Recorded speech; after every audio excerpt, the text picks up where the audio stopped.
So we were really playing with image, being seen, what we present, and how our bodies are potentially read.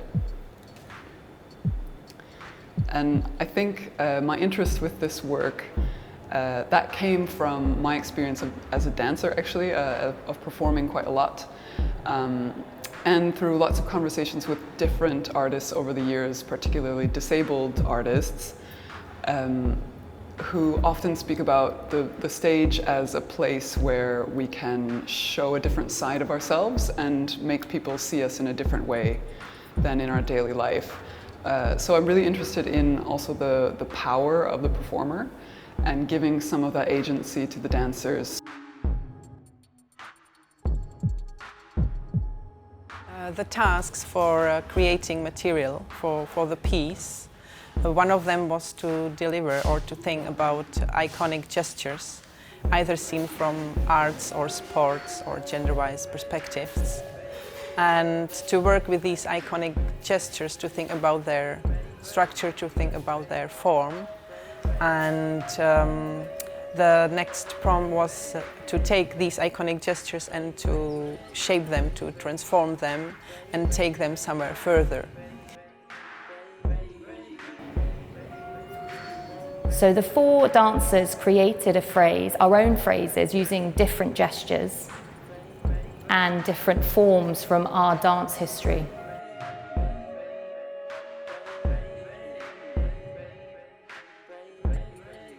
One that we worked at right at the beginning of the practice was this idea of private and public. So we developed a number of tasks where we're moving sort of along a spectrum from dancing in a way that's just for the self and doing so with joy and pleasure, to almost going to another extreme where we're sort of giving or almost throwing the dance at the audience. I've discovered or rediscovered there's lots of ways for me to be and present myself, and the way in which I'm able to manifest different versions of myself and how I'm able to present them at different times depending on how I feel or what energy I might be most connected with in any specific moment. We've been really playing with that.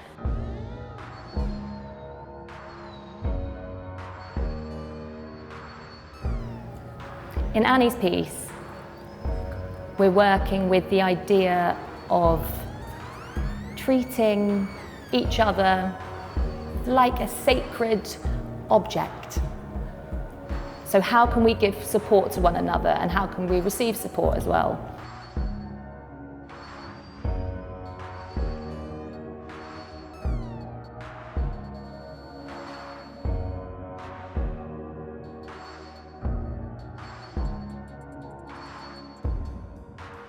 I think that also, even though there's group and solo work, we're all on stage all the time. So there's a sense of us being with each other, supporting each other, enhancing each other, witnessing each other. So that kind of group dynamic is constantly shifting between how we are supporting one another by being there, just witnessing someone do a solo, or by their doing material and how we can enhance them in this movement and support the kind of overall effect of the movement that they might be doing.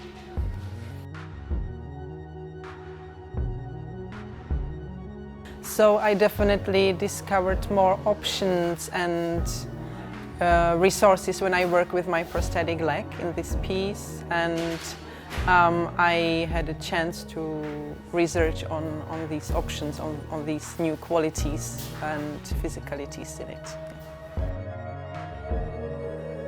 So with the music and the themes, we were looking at the vulnerability and power of the voice. There's a lot of loops that happen in the piece.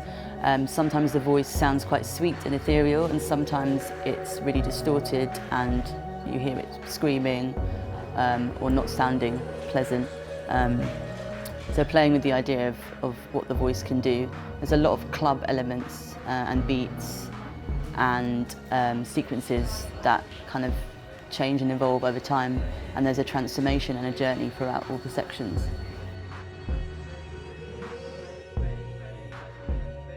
The process and materials have informed the design a lot. It's kind of been evolving as the dance piece evolves. And playing around with some earlier prototypes, it was decided that the PVC and fabric layer was the way forward because it gave a kind of shell, cicada-like quality that we wanted.